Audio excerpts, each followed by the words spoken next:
Boa noite a todos e a todas. É uma grande satisfação estar aqui com vocês, aceitando esse amável convite do Luiz Piscini, que é um grande amigo nosso, para vir aqui, não fazer uma palestra, porque nós estamos ainda nos debatendo em cima desse novo plano diretor, mas para dar uma noção geral daquilo que é a aprovação do parcelamento de solo, aquilo que prevê a Lei 3806, que ela foi promulgada em 27 de dezembro de 2007. E de lá para cá, com as dificuldades da aprovação das normas complementares desse plano diretor, então a gente estava seguindo a Lei 2493, 2495 para a aprovação do parcelamento de solo. Então, eu trouxe uma sequência de 10 slides. Como é que é o processo, como que é feita a aprovação? Hoje nós temos a COAP, que é a Comissão de Aprovação de Projeto. Foi uma ideia entre Secretaria de Obras e Secretaria de Planejamento, que nós formamos para quê? Ao invés do processo entrar no protocolo, seguir para a Secretaria de Obras, e primeiramente pede-se a diretriz na Secretaria de Planejamento, e esse processo fica rodando, depois tem que ir para o DAI, ver a postura de água, esgoto, depois volta. Então, nós simplesmente copiamos o modelo do GRAPROAB, ou seja, senta todas as pessoas que decidem sobre a nova aprovação e o projeto roda na mesa. E é muito bom, porque, às vezes, a gente tem dúvidas. E o pessoal do DAI fala, não, mas lá vai passar a adutora, que a Foz já está compromissada a passar o emissário, e nós já fizemos a parceria com a Foz, vai passar. Então, você já toma as decisões para o futuro.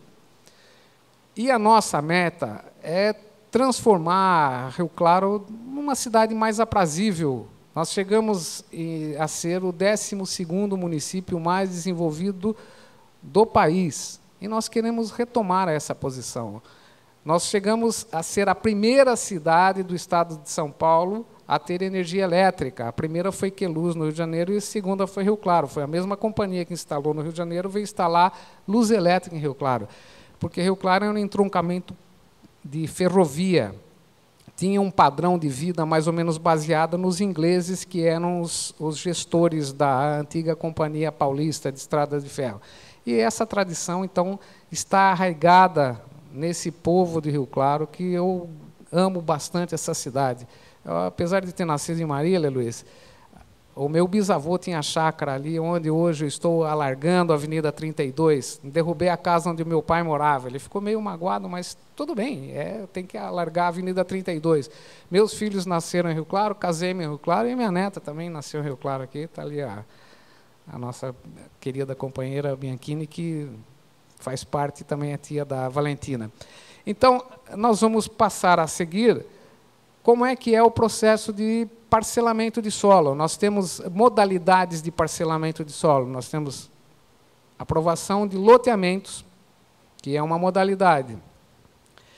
Quando esse loteamento entra numa característica chamada de interesse social, faz-se um convênio com a Secretaria de Habitação, então o empreendedor tem alguns benefícios, por exemplo, isenção de taxas, pode-se, em alguns casos, pessoas não estamos aprovando mais agora, mas antigamente se aprovava ruas com 11 metros de largura e os cul-de-sac, que é aquelas praças de retorno, com 8 metros de diâmetro. Hoje a gente não está aprovando isso, porque na própria 3806, essas praças de retorno está previsto um raio inscrito em 20 metros. Por que 20 metros?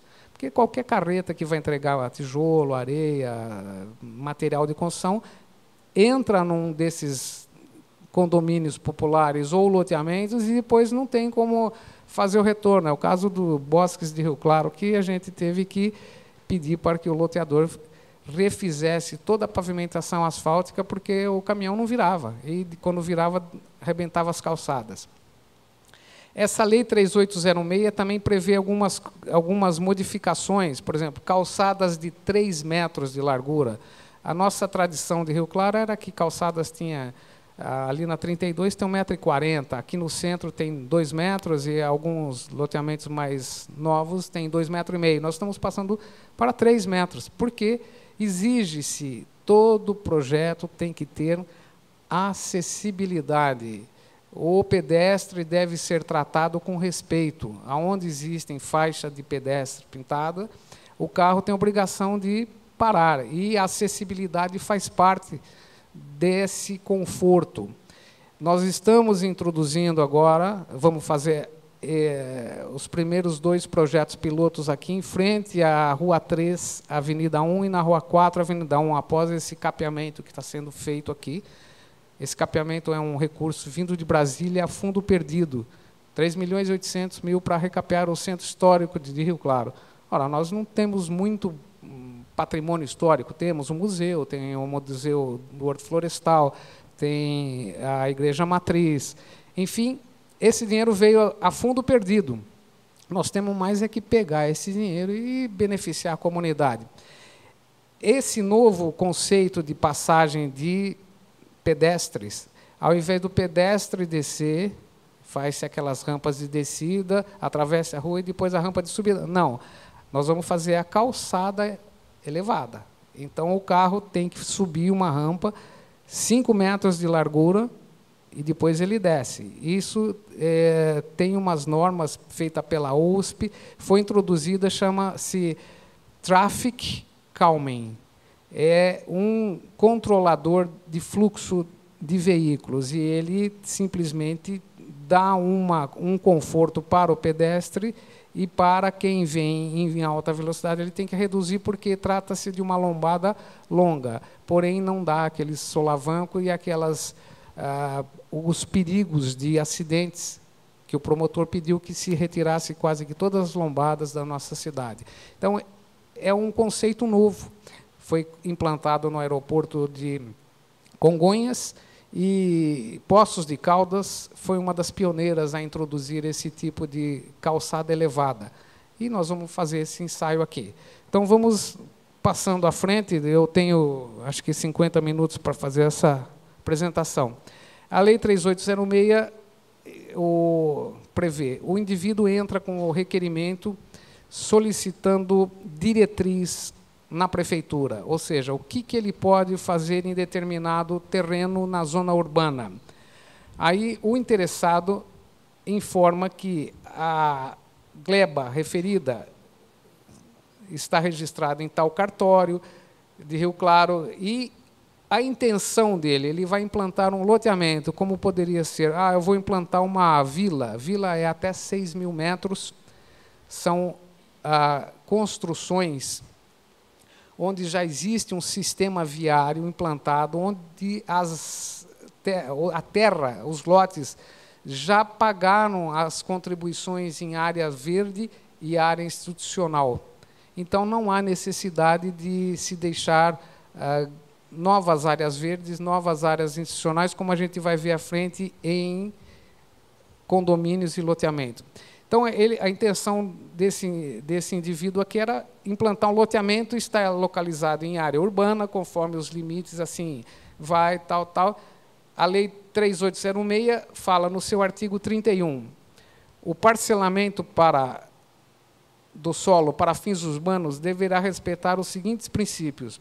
Primeiro, a função socioambiental da propriedade urbana e da cidade, o respeito ao meio ambiente ecologicamente equilibrado e à ordem urbanística, a ocupação prioritária dos vazios urbanos.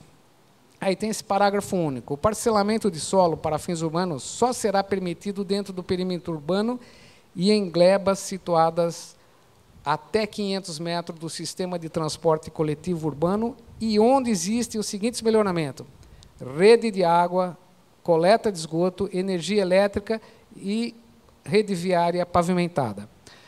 Aí a pessoa pode perguntar, mas eu vou fazer um loteamento lá na Estrada dos Costa e não tem asfalto. Vai ter que pôr asfalto.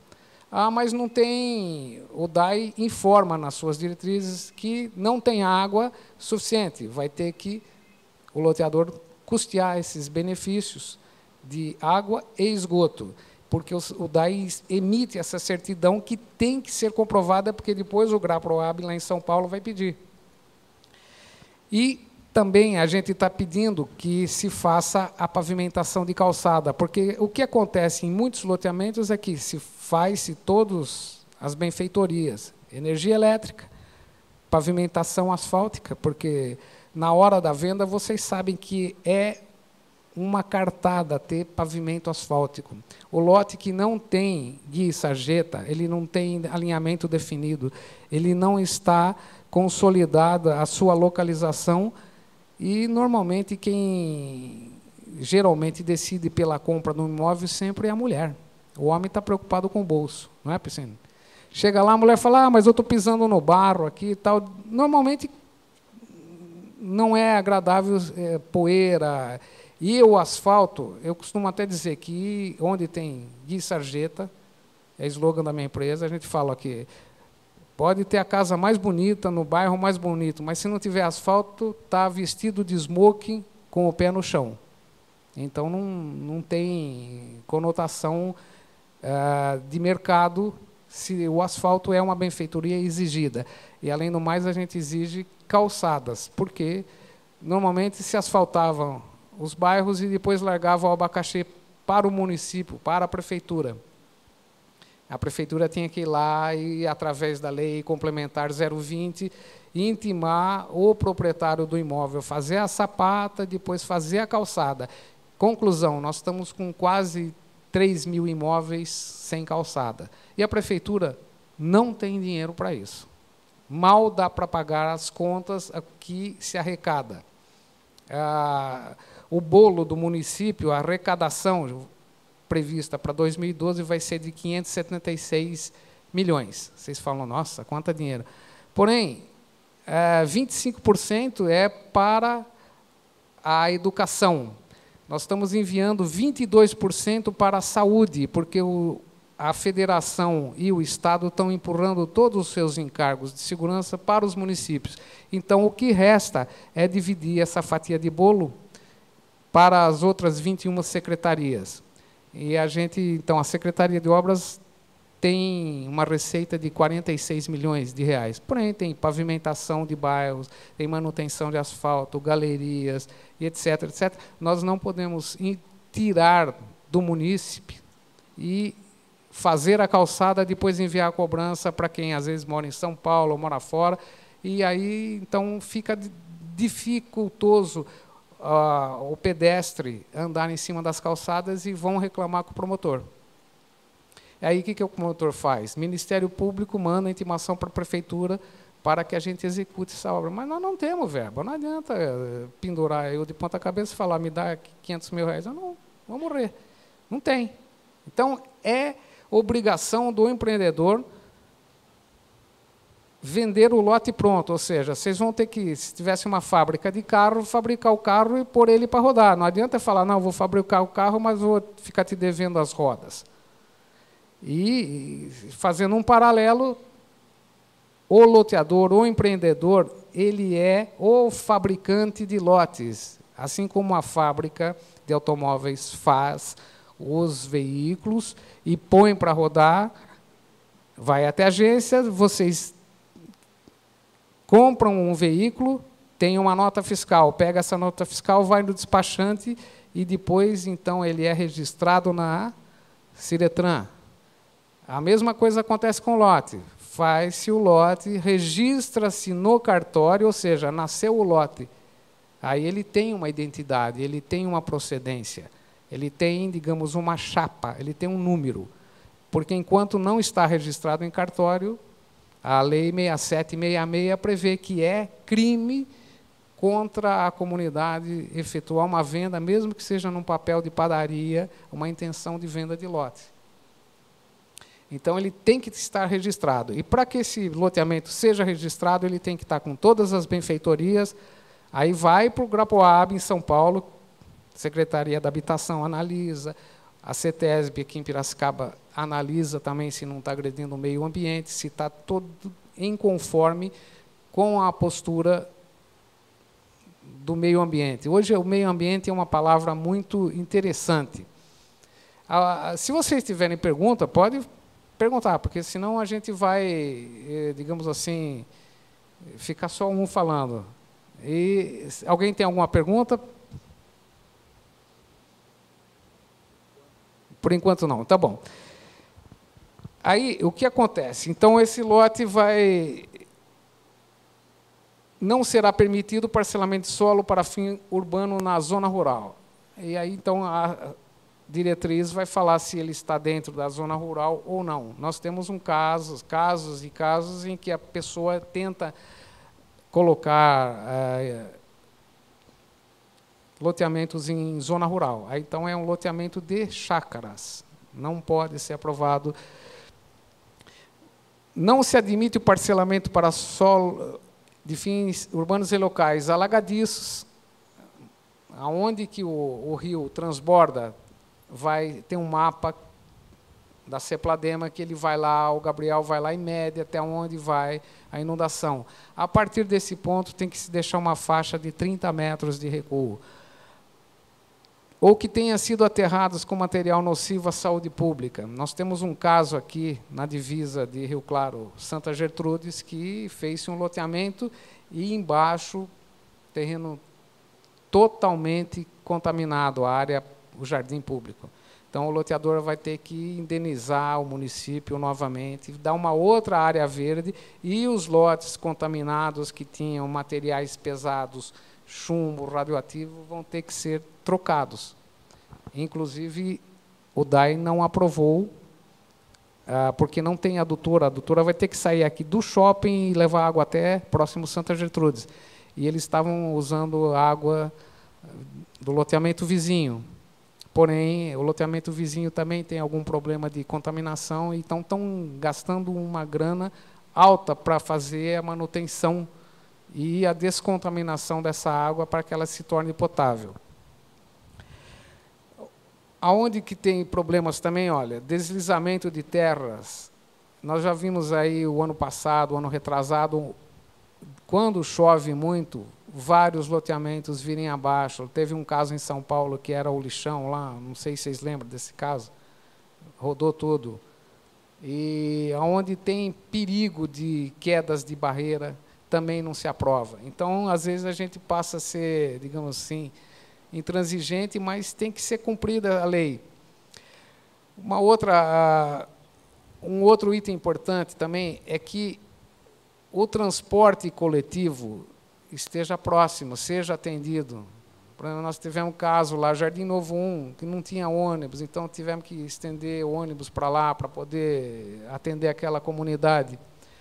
Onde houver proibição, esse tipo de empreendimento, em virtude de leis, proteção do meio ambiente, patrimônio paisagístico, ecológico, turístico, aí vem toda essa... Então, o empreendedor deverá apresentar, juntamente com o projeto do parcelamento, laudo técnico assinado por profissional com registro no CREA, comprovando a observância das condicionantes previstos nesse artigo. Demarcação de APP, e se a prefeitura tem que dar um laudo que não foi aterro sanitário e que não tem contaminação. Então, resumindo, faz-se um levantamento topográfico com curvas de nível de metro em metro, mapeia-se todas as árvores existentes, os córregos, se tiver nascente, tem que deixar um raio de 50 metros em torno, não pode, e depois, aonde corre o filete d'água, tem que deixar 30 metros afastado para começar a mexer. Então, hoje é um nascente, é um santuário ecológico, digamos assim, tem que ser respeitado, porque água é finita. 92% da água existente no nosso planeta é água salgada. Se quiser beber, vai ter que reciclar. 5% está em forma de gelo, ou seja, calota polar que está degelando e as neves das montanhas. Então, nós temos 92 com 5, 97. Sobra 3% que está em vapor de condensação, nuvens, 1% no subsolo, e sobra 1% nos rios e lagos. Agora, é uma insânia, uma incoerência a nossa civilização com todo esse aparato tecnológico, eu aperto o celular aqui e falo nos Estados Unidos, Japão, do outro lado do planeta. E se vocês pensarem quanto primitivo ainda, nossa civilização joga os dejetos nossos na água que o pessoal de Piracicaba vai beber. Isso não tem mais lógica. Bom, artigo 34 é bastante importante. Se vocês tiverem perguntas, a gente vai trocando uma ideia. Nos novos loteamentos, a disposição das vias e quadras deverá ser orientadas pelas condições topográficas. Nas encostas com declive de 15% a 30%, a disposição das quadras e o plano de arruamento deverão seguir as curvas de nível, alternando-se as quadras de forma que as vias que seguem o sentido do declive não sejam contínuas. A exemplo do que se faz nos Estados Unidos, as ruas aqui a gente projeta geralmente no sistema quadrilátero. Muitos loteadores no passado, no intuito de aumentar e maximizar o seu lucro, começaram a fazer ruas descontínuas. Ou seja, Rio Claro hoje tem um monte de quebrada, tem ruas que levam nada a lugar nenhum. A exemplo, por exemplo, nós não temos uma via sequer que tenha continuidade de tráfego. A Rua 14 começa lá com pista dupla e chega no final lá na Avenida 56, para ali. Ela não tem sequência que deveria ter continuidade até esse P191, Rio Claro Araras. A Avenida Visconde vem, sofre o gargalo que nós estamos contornando ali na 32 e não tem sequência com a Avenida Brasil. A Ulisses Guimarães chega na 24, uma pista dupla, desaparece.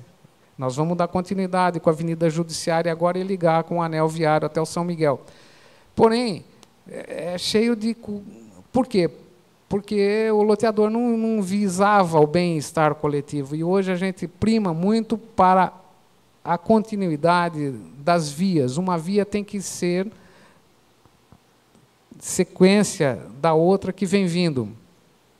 Por exemplo, lá na Estrada do Sobrado estão sendo aprovados 3 ou 4 loteamentos. Então, existe uma avenida, a Avenida do Sobrado ela vai ter 33 metros de largura. Os loteadores tiveram que deixar os seus terrenos adequados para 33 metros de largura, que é uma via coletora. Na sequência, uma via secundária de 21 metros de largura. E as ruas dos loteamentos que estão sendo aprovados agora, mínimo de 15 metros. Mínimo. Por que 15 metros? 3 de calçada de cada lado, sobra 9 para leito carroçável, a caixa. Nós temos que ter pelo menos 2 faixas de rolamento, 3,40 cada uma, e sobra um estacionamento ainda apertado. Outras cidades já estão aí mais desenvolvidas, então eles aprovam a rua com 16 metros, para que tenha 2,5 de estacionamento e 2 pistas de rolagem. E aí por diante. Então, a gente precisa... não só aprovar o agora, mas deixar para o futuro, o habitante que vem aí. Então, as quadras deverão formar essas curvas de nível.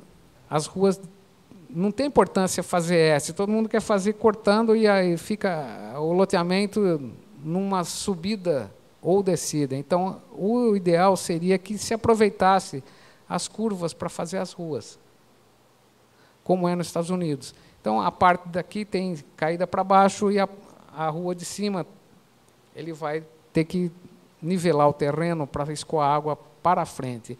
E no meio faz-se um talude.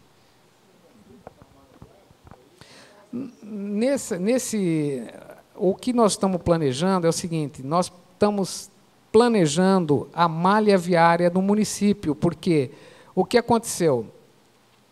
A malha viária foi deixada para que os empreendedores traçassem, e aconteceu o que está dando agora, então fica um monte de rua sem saída.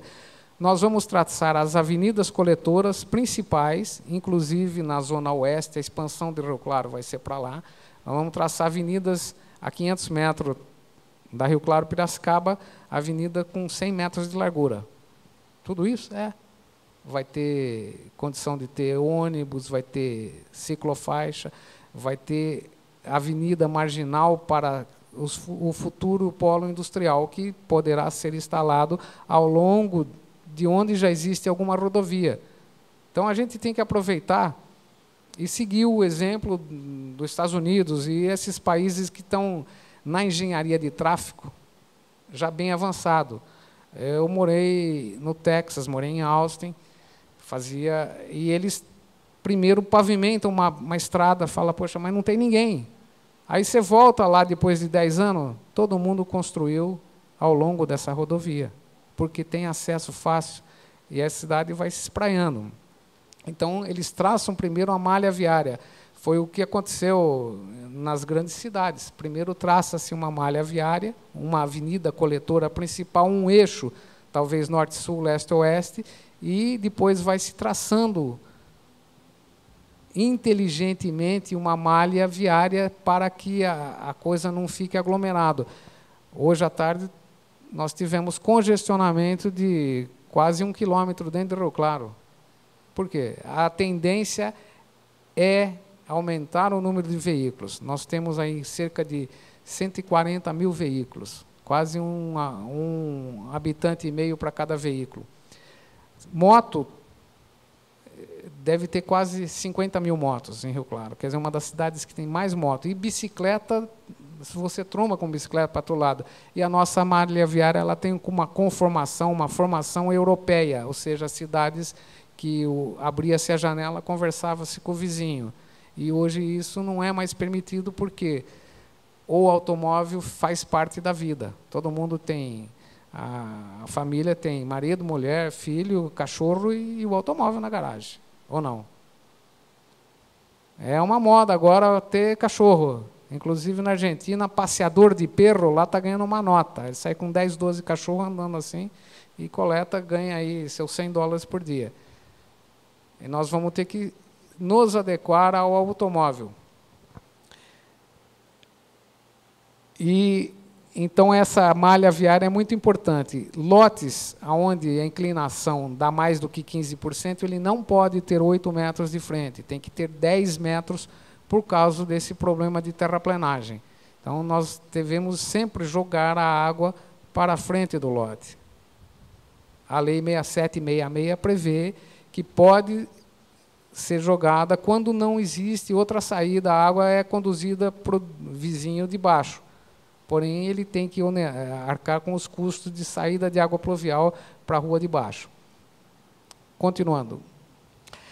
Bom, o artigo 35 fala que os novos loteamentos devem obedecer os seguintes requisitos urbanísticos. A área mínima dos lotes será 160 metros quadrados, com mínimo de testada de 8 metros. Olha lá, o lote com declividade superior a 15%, testada mínima de 10%. Desculpa. 10 metros. O comprimento das quadras, no máximo, de 200 metros. Os novos loteamentos de solo urbano em áreas do município deverão destinar, aqui que pesa no bolso, olha. Os loteadores choram aqui.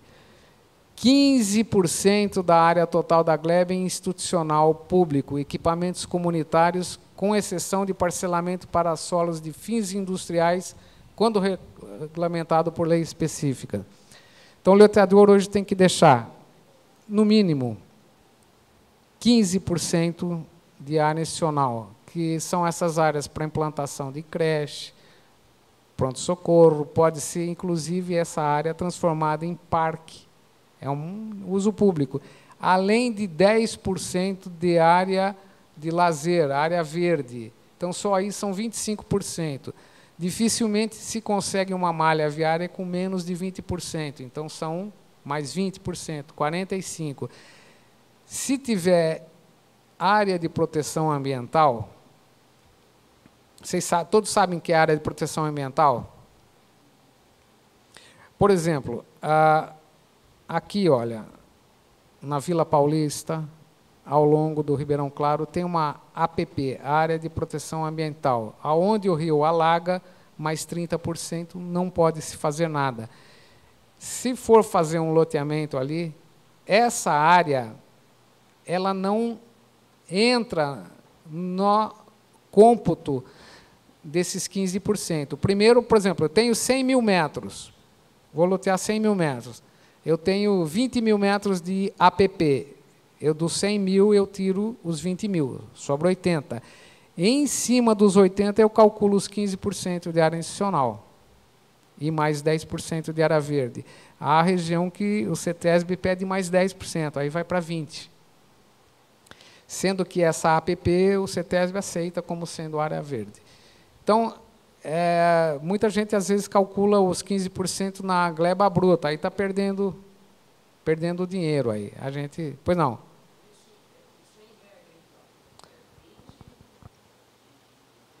15% de área nacional, mas você desconta a área de proteção, se houver. Se não tiver, é 15%. E 10% de área verde.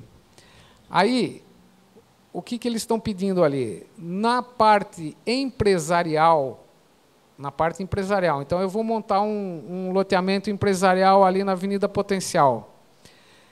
Eu não preciso deixar 15% de área nacional, eu deixo 1% de área institucional, 1% para empresarial e 4% de área verde. Então, isso é um benefício e incentivo às empresas e à indústria, porque a indústria que vem se instalar, ela vai gerar emprego, vai gerar ICM, vai gerar ISS, vai gerar uma série de benefícios para o município.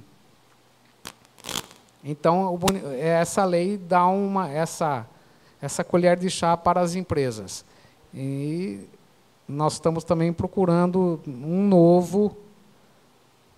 uma nova visão de área para a indústria e para empresas. Provavelmente será em direção a Piracicaba. Porque para cá, a Japi, nós não temos uma malha viária como é a rodovia Falso-São Tomauro, 4 pistas. Anel viário. Esse anel viário ele foi traçado em 1978, mais ou menos, o plano dele. Ele saía da 29, passava na Avenida Paulista, integrava na Ulisses Guimarães, seguia pelo Estradão da Unesp, saía no São Miguel e pegava a Avenida 80A e ia sair lá próximo à rodovia. Porém, houve, no passado, administradores que bloquearam esse anel. Tem loteamento ali na Avenida 80A. E aí, como é que você vai fazer?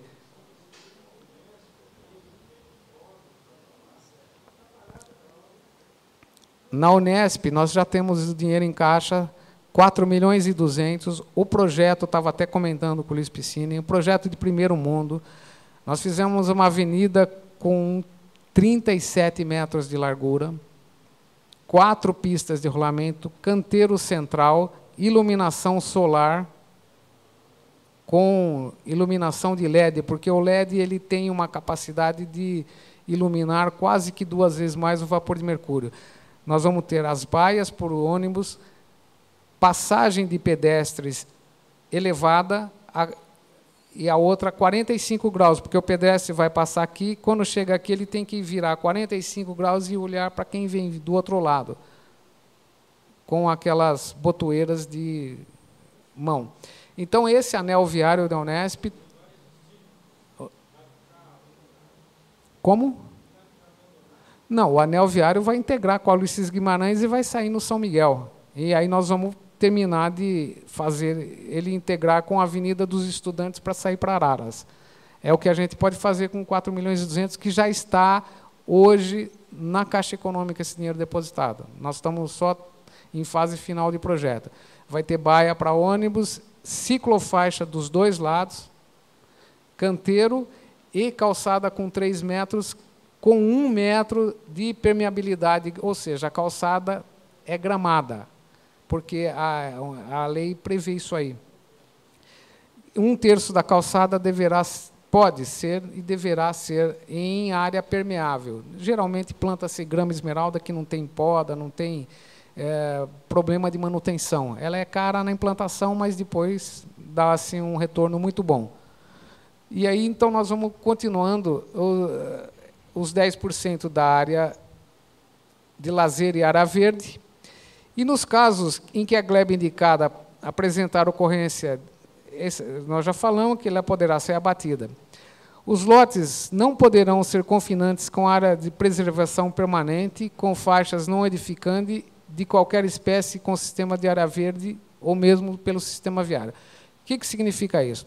Às vezes, o loteador pega e loteia, e tem lote que fica de frente para a rua e, no fundo, área verde. Isso não é mais permitido. Não se pode ter lote vizinho de área verde. Pode ter de área institucional, porém, a área verde deverá ser sempre isolada e separada, para que os parques, jardins, não tenha gente morando vizinho do parque e jardim, como a gente vê, por exemplo, vários loteamentos aqui, ali na Igreja Santana, tem casa que o fundo é o jardim. Quer dizer, então, isso não é mais, digamos, comercial e não se permite mais isso. Um outro item, as vias públicas devem articular-se com o sistema viário adjacente, existente ou projetado, devendo haver continuidades, mantendo-se ou ampliando-se a hierarquia das vias. Nós já falamos a respeito disso, mas o sistema viário ele tem que ter continuidade. A gente cansa de ver rua que chega, de repente, bate num paredão num condomínio e não sai dali. Então, isso não é mais permitido. Tem que ter uma rua, uma sequência de rua. Quem entrou, no mínimo, um cul-de-sac, para que faça seu retorno com raio de 20 metros. A área institucional deverá ser plenamente edificável, contínua, e não deverá ter declividade superior a 15%. Nos novos loteamentos, ali, as calçadas deverão ter largura mínima de 3. O que significa isso? Muita gente pegava no parcelamento de solo, olhava a carne de pescoço assim e falava, esse é da prefeitura. Aí teve um vereador, o Sérgio Desiderá, fez uma lei que a comissão de aprovação de projeto escolhe na planta topográfica e vê onde é o centro geográfico e escolhe falar essa área deverá ser reservada para a área institucional. Por quê? Porque às vezes faz-se loteamento com 500 metros e monta-se uma creche lá na área alagadiça. Aí a criança que mora aqui tem que passar a mão, andar os 500 metros, vai e volta. E às vezes, então, centralizando-se as áreas institucionais, elas atendem melhor aquela comunidade, aquela população que vai residir naquele loteamento. Aonde existem vias primárias, a gente recomenda que se deixe 6 metros de recuo para estacionamento e faça-se um comércio para atender a própria comunidade que vai habitar ali, porque nem sempre está sendo feito ali na Estrada dos Costas 40 torres de 4 andares.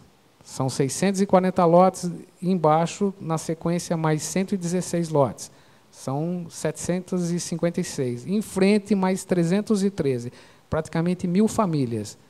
Gente, vai ter que ter farmácia, vai ter que ter supermercado, vai ter que ter borracharia, e assim por diante. Então, a gente já vai disciplinando aonde vão ser esses comércios. Porque, de repente, compra-se um lote, que nem o Brescancin estava falando, lá no Jardim São Paulo, e constrói-se 2 galpão lá, e o coitado que ficou com o lote no meio vai ter que fazer o quê, Brescancin? Vai ter que fazer outro galpão. Então, são esses cuidados que a gente está tomando, e espero que quem venha depois continue nessa linha de pensamento de melhorar a qualidade de vida. Porque vida é uma só, a gente está passando por aqui, estamos deixando o nosso legado, e o que nós estamos levando da vida é a vida que se leva. Nós temos que ter conforto. Toda essa história, essa evolução que foi construída a sangue, suor e lágrimas dos antepassados, dos imigrantes, nos deixaram uma esperança de dias melhores, mais conforto material, espiritual e moral. E eu não estou vendo acontecer isso. Meu pai trabalhava 6 horas por dia, chegava às 5 horas, ele fechava o escritório de contabilidade dele e ia no Rio do Peixe pescar. Era horário de verão. E eu estou trabalhando 12, 14 horas por dia. Vocês devem também estar correndo bastante para pagar a conta. Alguma coisa está errada que a gente tem que começar a vislumbrar o que o europeu fazia antes. Ele curtia a vida, senta na praça de tarde, bate papo, joga o carteado dele, toma vinho.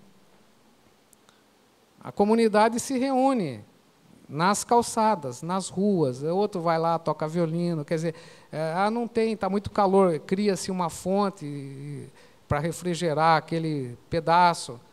São o conceito de vida do passado. E talvez nós estejamos esquecendo de que a qualidade de vida é importante. Nós temos que melhorar a nossa qualidade de vida e dos futuros habitantes que vão vindo aí. Agora, o que a gente está vendo é que está massificando, o homem tem se tornado uma máquina de pagar boleto bancário, e congestionamento no tráfego. Minha filha liga depois, São Paulo, choveu, estou presa na Marginal. Vou chegar 2 horas atrasada. E aí? Vai fazer o quê? Vai brigar com quem? Sai de São Paulo. Tá falando, tem empreendedores de São Paulo ali, ó. Então, às vezes, é mais fácil vir para Rio Claro do que pegar o carro sexta-feira à tarde e ir para o aeroporto de Guarulhos. Só maluco que faz essa viagem, sexta-feira às 4h30 e ir para o aeroporto, né? Vai chegar às 7, 8 da noite. Quando chega, quando chove, então, é um Deus nos acuda. A qualidade da água, dos rios, nós estamos voltando à tona. Nós temos que preservar. Rio Claro foi uma das primeiras cidades a despoluir um rio. O Ribeirão Claro hoje está despoluído, até aqui na Vila Paulista. Investiu-se quase 40 milhões de reais para a despoluição das águas, que é um patrimônio, é um bem. A água é o soro da vida, é o ouro azul que nem o árabe fala. Quanto que um árabe não vai pagar por um copo d'água? Talvez o mesmo preço de um litro de gasolina. A água é finita, nós temos que cuidar muito bem da água. A ponte do Horto foi recuperada e não tem mais poluição. No dia do lançamento, da reinauguração, nós vamos jogar alevinos, peixe lá. O pessoal da Foz, eu não recomendo. Eu falei, vamos tentar. E jogamos. As crianças das escolas vieram lá, 100 crianças com saquinho, e jogaram peixe na água. E os peixes estão todos lá hoje, no Ribeirão. Eu não sei para baixo lá como é que está, mas daqui para cima a água está menos poluída. Veja bem, o que nós estamos fazendo pela prefeitura? Só um feito. Qual cidade do país despolui um rio?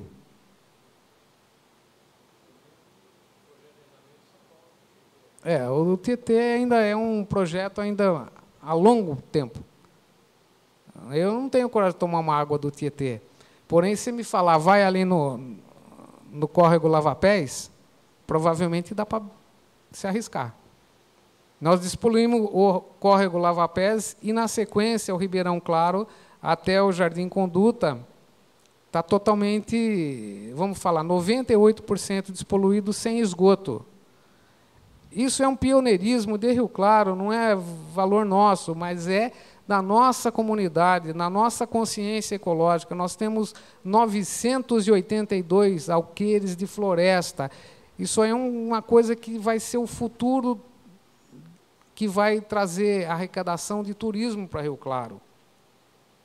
Talvez um horto florestal bem administrado, bem gerido, faz-se um grande lago no centro, põe um teleférico em cima, um hotel 5 estrelas e põe-se um parque de convenções aqui em Rio Claro, nós vamos trazer gente que tem recurso financeiro para aproveitar o nosso turismo, que não está sendo explorado. A população vai poder vender seus bordados, vai vender a sua matéria-prima, fazer negócio. Um centro de convenções no Horto Florestal, bem administrado. Ah, mas vai desmatar. Desmata, só que planta, tira 10 árvores e planta 100, porque o eucalipto é renovável. Isso é uma das preciosidades que nós temos, que deverá ser explorada no futuro. Rio Claro tem a melhor logística da região, só que é no entroncamento ferroviário. Nós temos a SP 310, Washington Luiz, aqui na porta, a SP 161 aqui, que liga a Washington Luiz, na Anhanguera, 18 quilômetros. Nós estamos com a Bandeirantes, que era para ter saído aqui em Rio Claro, saiu ali em Cordeirópolis. 18 quilômetros não é nada. Quer dizer, nós temos uma ferrovia, e, se Deus quiser, vai sair o aeroporto. Nós já estamos com 18 milhões para fazer o projeto. A Foz tem um convênio com o município até 2020 de sanear todo o esgoto de Rio Claro. Essa é uma bacia complicada, porque a Avenida Visconde Rio Claro é um eixo extremamente central, e que hoje passam cerca de 24 mil veículos por dia na Avenida Visconde Rio Claro. Na hora de pico, 2 mil veículos, ou seja, às 6 da tarde e às 7 da manhã.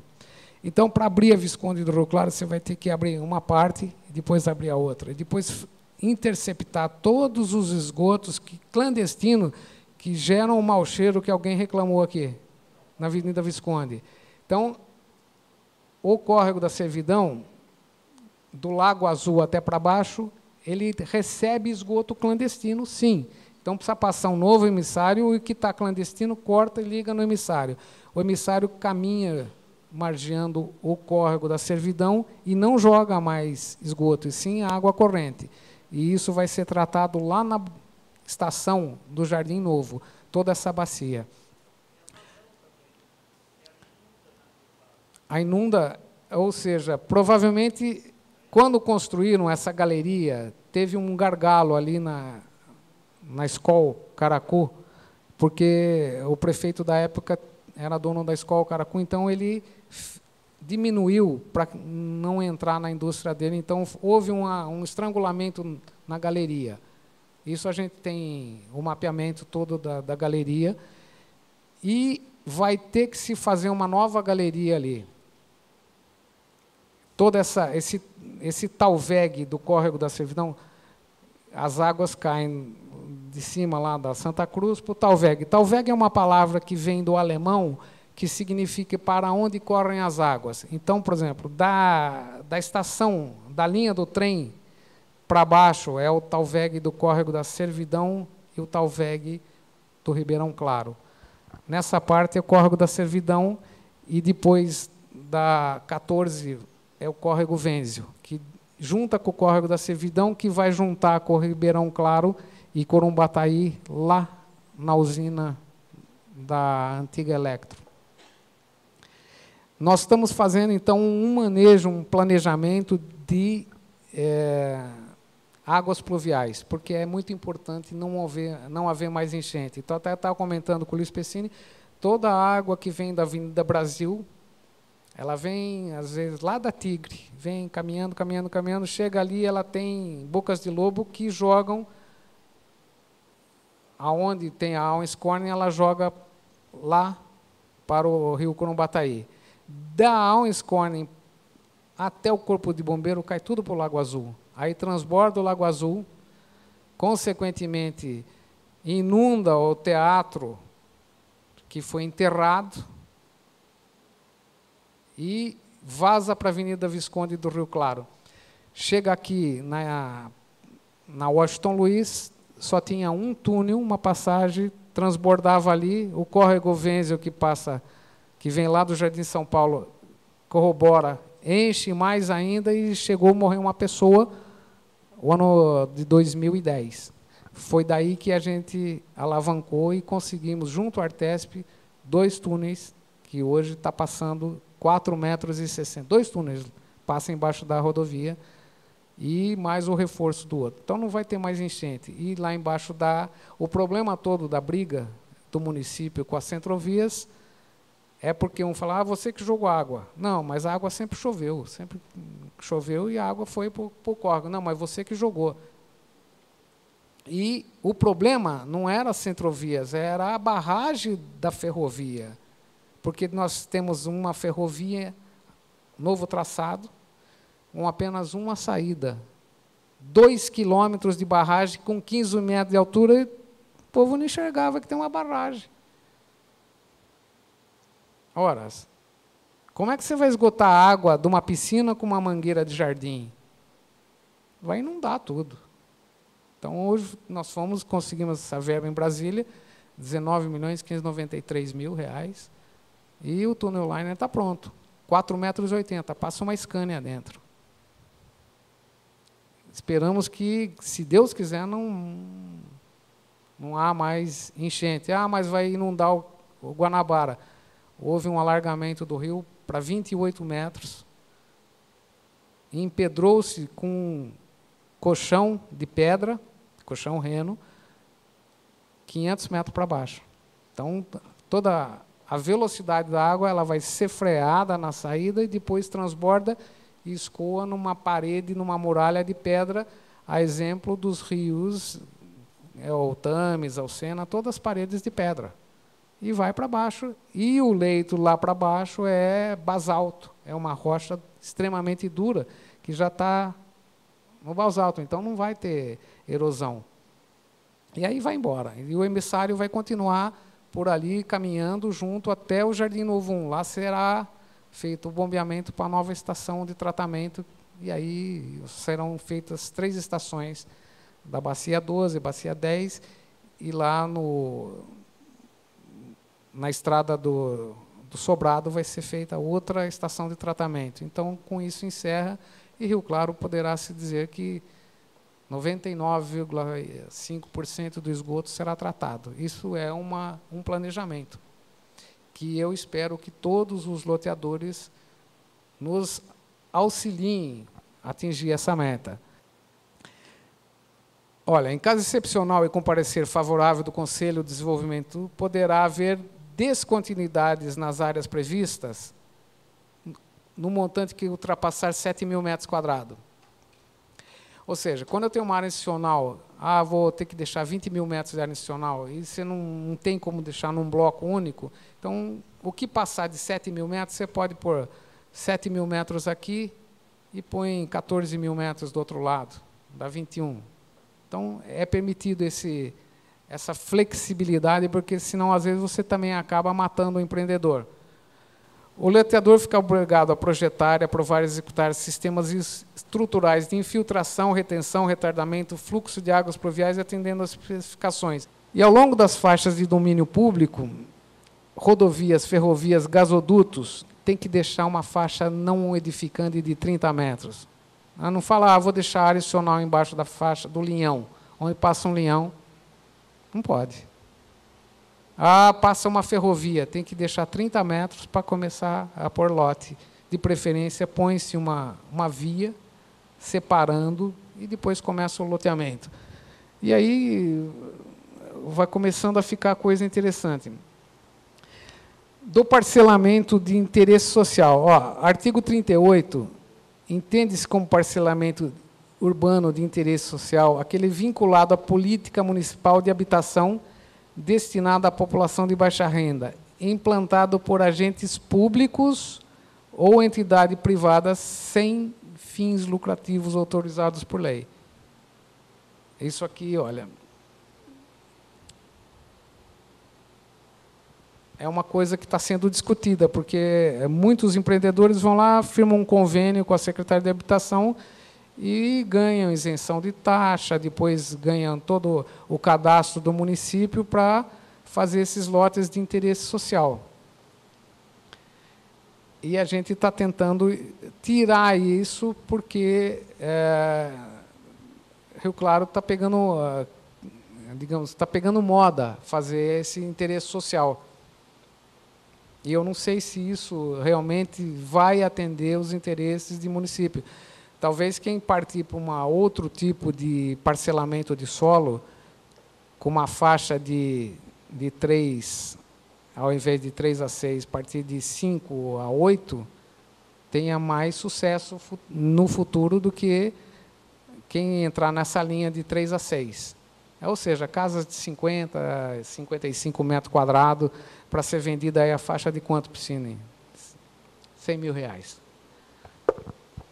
Então, quem estiver partindo agora para uma casa de 3 quartos, uma faixa de 120, 125 mil, provavelmente vai ter um comércio mais interessante do que com menos concorrência. Porque Rio Claro tá crescendo. Então, o interesse social ele prevê moradia até 60 metros quadrados. As vias do município são classificadas como vias expressas, e ela tem largura de 37 metros. Arterial, ela passa para 33 metros, possibilitando o trânsito entre bairros e regiões das cidades. A coletora é a via de acesso aos bairros e tem a função de coletar o tráfego das locais e alimentar as arteriais. Trânsito rápido com 21 metros. E a via local, aquilo que eu falei para vocês, 15 metros. Então, é previsto assim, interligação entre 2 bairros, no mínimo 21 metros. Tem que se deixar uma avenida e que interligue esses bairros. E as vias locais vão caindo nessa. É um sistema, na verdade, é como uma circulação sanguínea. Os vasos sanguíneos vão caindo nas veias e vão formando as artérias. É mais ou menos o sistema de tráfego. E a função do tráfego é não criar conflitos, porque onde tem cruzamento, sempre tem conflitos. Esse artigo 75, ele prevê o seguinte: os empreendimentos que tenham significativo impacto ao meio ambiente urbano ou sobre a infraestrutura urbana, ao cumprimento dos demais dispositivos previstos na legislação urbanística, terão a sua aprovação condicionada à elaboração do Estatuto de Impacto de Vizinhança, que é o EIV, e aprovação do relatório de impacto de vizinhança. O empreendedor deverá apresentar o laudo exigido no parágrafo 30 do artigo 33, o estudo de impacto de vizinhança e o relatório de impacto de vizinhança previsto nesse artigo, na aprovação prévia do projeto de loteamento junto ao Departamento de Engenharia da Secretaria e também no CEPLADEMA. E aí expede a certidão. O que significa isso? Por exemplo, vamos pegar uma área de uma baixada onde tenha uma área de inundação e projetar uma torre de 30 pavimentos. O que vai estar acontecendo? E o sistema viário vai ficar congestionado, vai estar se criando espaços, porque quando você levanta, verticaliza, você está criando espaço. Aonde existia, por exemplo, um espaço para uma casa, você está pondo 10. E isso pesa para o município, porque você vai ter que resolver congestionamento de trânsito, vai ter que ter mais disciplina na sinalização horizontal, isso cria um impacto na vizinhança. E quanto custa esse impacto? Nós estamos desenvolvendo uma fórmula que tem um coeficiente de adensamento, ou seja, cada residência hoje é multiplicada por 4 habitantes, e a gente vê o número de pavimentos que aquilo está criando, é o coeficiente K1 e K2, e pega-se esse coeficiente e multiplica-se pela taxa da URV. Esse empreendedor, ele vem, por ter criado um espaço que não existia, ele tem que ressarcir o município desse impacto. Por exemplo, nós temos empreendedores que estão se propondo a fazer as calçadas do Jardim Boa Vista, lá em frente ao Santa Maria, porque lá foi feito, largou, é um depósito de lixo. Então, se pavimentar as calçadas, o povo vai começar a circular. Outro empreendedor está criando um espaço dentro de um perímetro que era urbano, tranquilo, uma zona residencial, ele vai poder aprovar o projeto dele, só que ele vai auxiliar a construir a nova rotatória da Avenida 80, pagando-se isso tudo feito preto no branco, para que ninguém fale, vocês estão levando dinheiro. Não, é tudo feito decreto, estipula-se a quantidade e como ele vai ressarcir o próprio município. Isso chama-se outorga onerosa. Então, é um pagamento, uma indenização ao município por ter criado um espaço de adensamento e causado um impacto na vizinhança, porque sempre causa um impacto, né? Às vezes causa um assombro, um assusta, nossa, vamos fazer isso, assusta, o impacto. O quanto de... Vocês já pensaram, uma torre aqui no centro da cidade, o que acontece? Primeiro, não tem estacionamento. Vai ter que se criar estacionamento. 2, a rede de esgoto do centro está obsoleta. Se estourar, é manilha, ou aquele que usava muito antigamente de cimento amianto, né? Então, vai causar um prédio que liga 50 apartamentos numa rede, ela vai entupir, vai ter problemas, vai ter que ter mais espaço para circulação, carros, vai adensando, vai criando-se uma neurose. Então, isso custa e tem que ser indenizado o município. Então, basicamente, em loteamento é isso aí. Os condomínios não fogem muito do que está aqui. Porém, o condomínio é uma obra particular. O maior lado de um condomínio pode ter até 275 metros, não mais do que isso. Tem que se criar vias de circulação interna, tudo por conta do empreendedor. E acima de 20 mil metros de área de condomínio, o empreendedor também tem que deixar 10% de área adicional e 10% de área verde. Abaixo de 20 mil, foi feita uma lei recentemente, baseada na lei 2495, que isenta o empreendedor a pagar essa taxa, digamos, essa área de institucional e área verde, porque normalmente essas áreas com menos de 20 mil metros já são residuais, já são oriundas de loteamentos que já contribuíram, loteamentos maiores já contribuíram com área verde, área institucional, então eles são remanescentes de 20 mil metros abaixo, então não precisa deixar 10% de área verde nem 10% de área institucional. Pois não?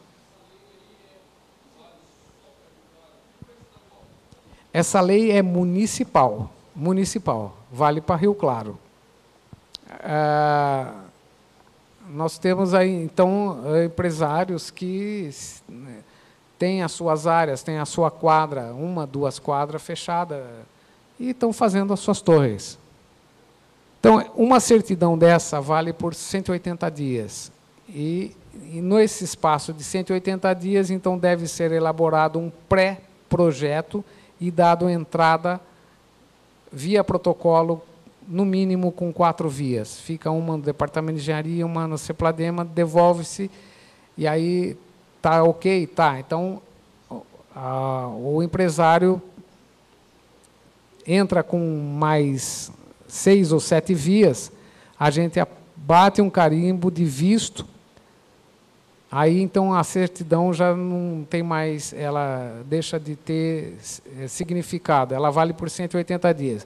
Vistado o projeto inicial, ele tem, depois, um prazo de, pelo menos, 4 anos para ser aprovado no Grapoab e voltar.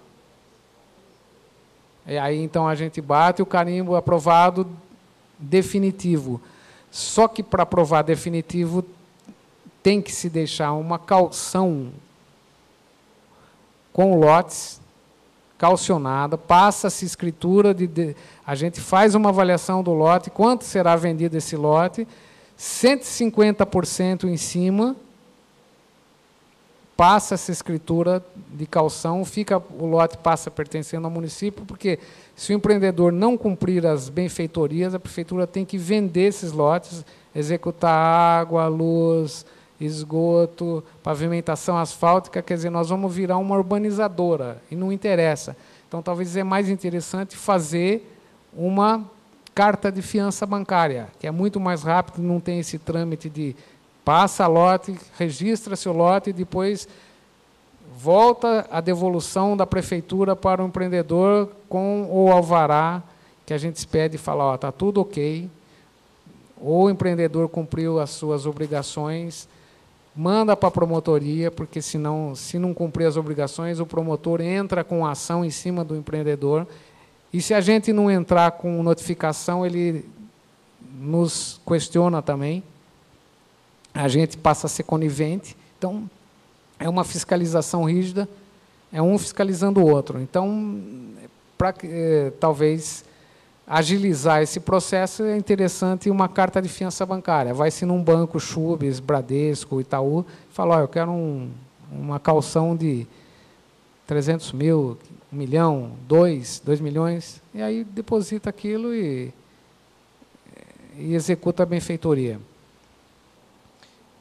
Aqui um quadro de áreas, como é feito, mas é rapidamente, olha lá, área dos lotes a lotear, tanto, 52 mil metros, sistema viário 34 mil, equipamento público deu 19 mil, deixou 10%, sistema de lazer 10% e área remanescente 63 mil, área lotear. Vocês vão perguntar, mas por que está 10% de área institucional? Porque isso aí foi dado uma diretriz anterior à Lei 3806. E ela foi sendo renovada a cada 6 meses. Então, ele conseguiu aprovar isso em 2009, e aí está o loteamento sendo executado. Ruas de 15 metros, recuo de 6 metros na frente, área institucional, toda essa área que vocês veem aqui em cima é a área institucional. Então, ela acompanha e é um loteamento de interesse social. Se alguém tiver alguma pergunta, nós estamos aqui para responder. No adiantado da hora, eu fico à disposição.